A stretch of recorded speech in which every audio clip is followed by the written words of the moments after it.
One of the biggest betrayals in the history of professional football occurred in the mid-'80s, just outside of downtown Baltimore. The long-standing, beloved Baltimore Colts football franchise loaded up their entire operation late in the night and secretly snuck out of town, leaving the town of Baltimore to wake up without a professional football team. Obviously, this left the die-hard Colts fans of Baltimore feeling like they had just been slapped in the face. Fans were extremely unhappy, and the way they slunk out of town like a raccoon sneaking out a trash can added insult to injury. Many NFL fans are familiar with the fact the Baltimore Colts relocated, but why did they abandon a city that had been loyal to them for some time? Today, on FootballLore, we explore why the Colts abandoned the city of Baltimore. The Colts have incredibly deep roots in the Baltimore community, but it has enough ups and downs to make your head spin. They got their start as a part of the AAFC in 1947 and found immediate success winning the All-America Football Conference Championship in just their second season of existence. Along with a winning record, they also had insane fan support for a sports franchise at the time.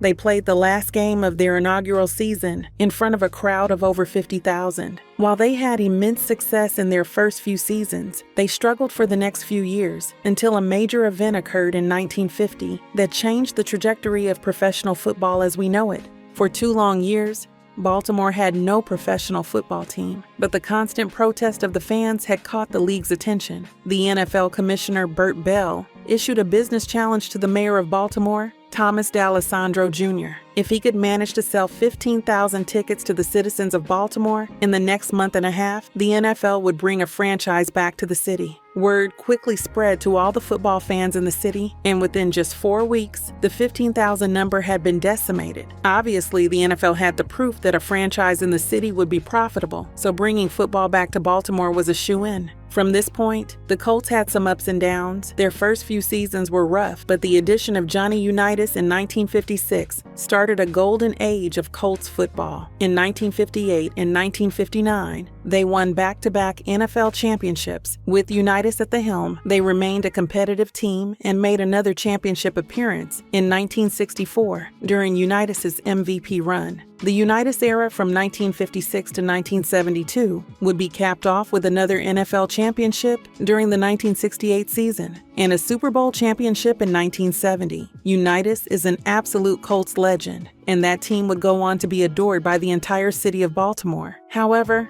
while the on-field success was great, relations between the owner and the city of Baltimore were entering a rocky road. The stadium the Colts played in at the time, Memorial Stadium, was built in 1954, and after 20 years of usage was in need of a facelift.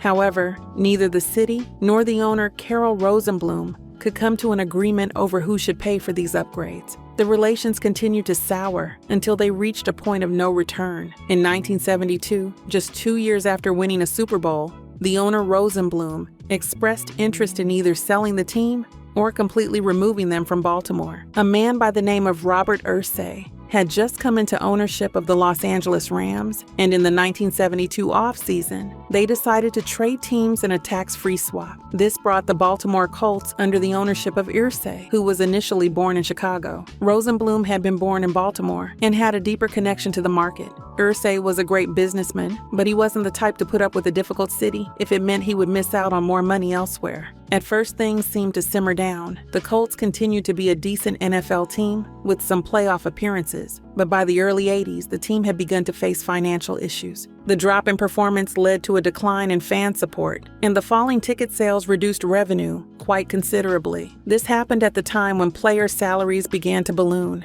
adding pressure to the reduced income. There was no money to pay good players to boost the team's performance. They were basically stuck in a situation where they couldn't afford to field a good team, and the mediocre performances were continuing to reduce their revenue from fans. Irsay knew there was a long, difficult road ahead to increasing the franchise's profitability in Baltimore. It didn't help that issues with the city had flared up yet again. By this point, the Memorial Stadium had reached almost 30 years old. Capacity and features had changed immensely from the 50s. It lacked many of the features owners clamor for in modern designs.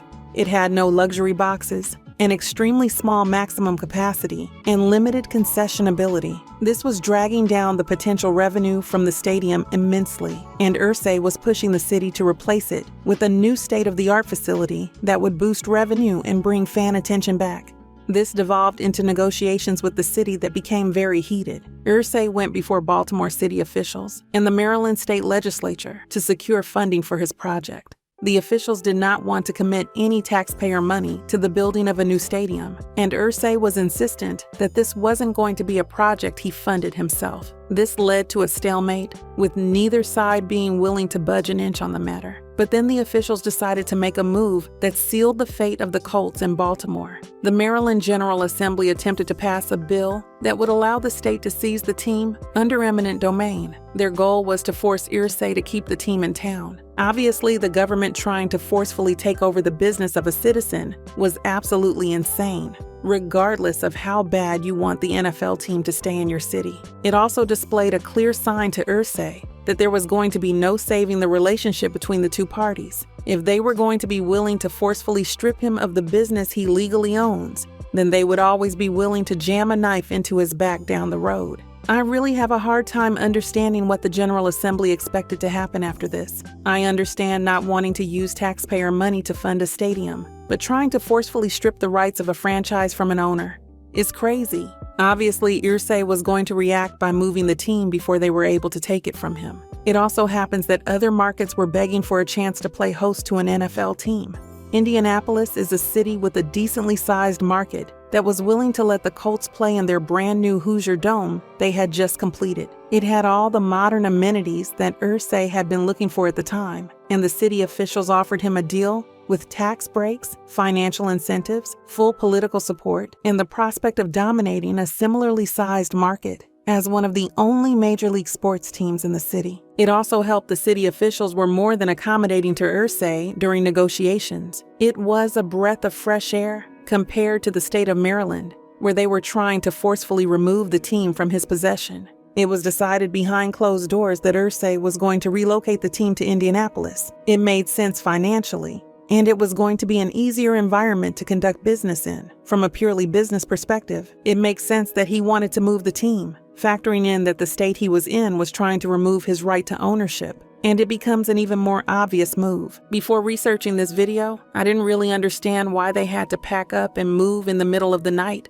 without telling anyone. I thought it was a typical case of a business owner not really caring for the community that had made him millions over the years and wanting to leave one large middle finger behind to all the loyal supporters over the years. Honestly, I was wrong to come in with that assumption. The main reason they had to relocate in secret was because the city was going to use eminent domain to take over the team. Announcing the move in advance would have allowed them to push even harder to get it done on a shorter timeline, and public support would have been in the corner of the city. Legal actions could have potentially been taken to prevent him from relocating, so moving out under the cover of darkness was the best way for him to make a clean break without the law stopping him from moving his business elsewhere. It also couldn't have been done during the day because the public would have quickly caught on to what was occurring. Suddenly, the media is outside the facility filming everything, and it becomes a PR nightmare for a franchise trying to relocate. Even Indianapolis city officials were on board with the plan. They had all of the accommodations scheduled to be ready to go immediately after the secret move had been made.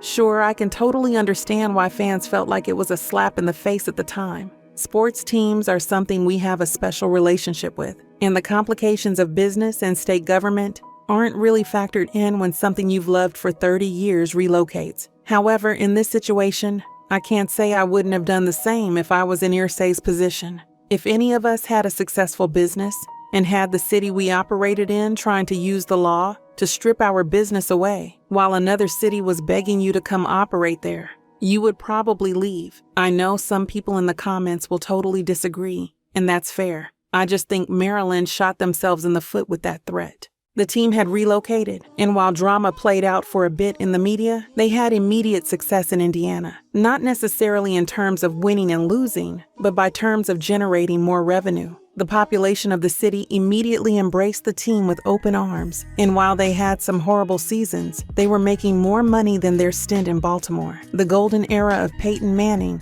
solidified the Colts as a staple of Indiana, and even to this day, the city officials are some of the biggest supporters of the team. Jim Irsay, the son of the original owner, is deeply invested in the Indianapolis community, and I would be shocked if he ever decided to move the team again. But what about Baltimore? They had been a storied part of the NFL since almost the beginning. Obviously, fans were devastated, but it was even more devastating that they were about to go through an incredibly long drought without professional football in one of the largest cities in the United States. For the next 12 years, the city of Baltimore would be without football. It wasn't for lack of trying. Baltimore was always asking for an expansion team and was courting other teams for relocation. However, many owners were scared due to how the city handled the interaction with Irsay. After 12 years, though, the state realized they couldn't force business to just want to operate here.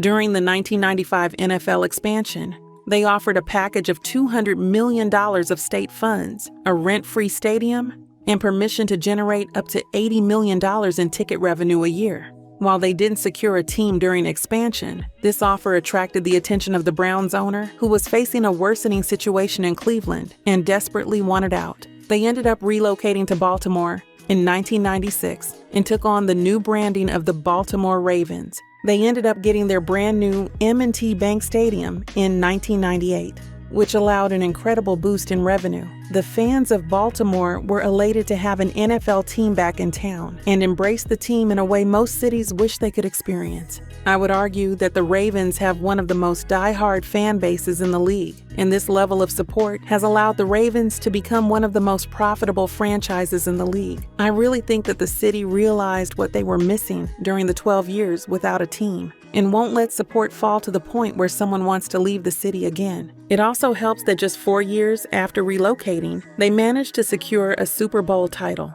Anytime you can brand yourself as a winner, you are going to have much more success in sports. They have had legendary players at almost every point of their existence. And while they haven't always been Super Bowl contenders, they spend a lot more time being competitors than most teams in the league. I'm looking at you, Jacksonville. Regardless, I know the city of Baltimore is glad to have an NFL team once again, but I can't fault Irsay for moving the Colts from the city in the first place. This is one of those situations where it obviously sucked for the fans to lose the team, but they wouldn't have lost the team if the city officials wouldn't have tried to lock a billionaire into a crappy situation for his business. I'm glad they've gotten a team again, and I don't think the Ravens are going anywhere. Anyways, that is the tale of why the Colts abandoned Baltimore. If you enjoyed the video, I would appreciate you pressing the like button, comment down below if you know why they relocated, and subscribe if you like football documentaries similar to this. We post similar videos often and would love your support as we try to hit 10,000 subscribers.